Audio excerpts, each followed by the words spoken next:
To remind you all from the days before COVID, when we had the introduction, occasionally residents plan mass releases of balloons to celebrate all kinds of events. They can be beautiful, but they all come down and they end up often in the digestive tracts of seabirds and turtles and even the ponies on Assateague Island. In fact, they're the #1 killer of seabirds.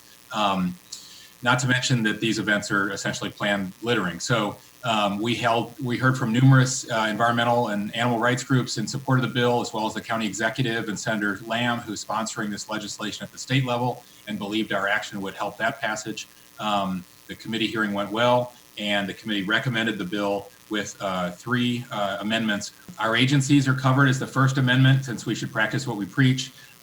It clarifies that the bill applies only when a person intentionally releases a balloon from within the county and not when they're outside the county. Clarifies that the presumption under the bill is that the owner of the private property from which the balloon is released is responsible, even if an enforcement officer cannot determine the specific person who released the balloon, as that's a rebuttable presumption. So if you organize a party with a balloon release as part of it, you're the one responsible, not every individual.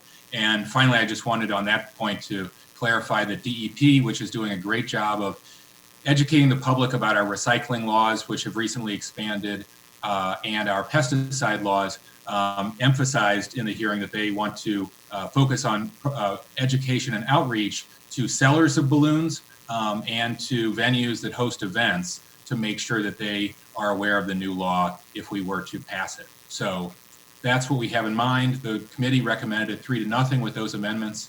And with that, you have a recommended bill, Mr. President.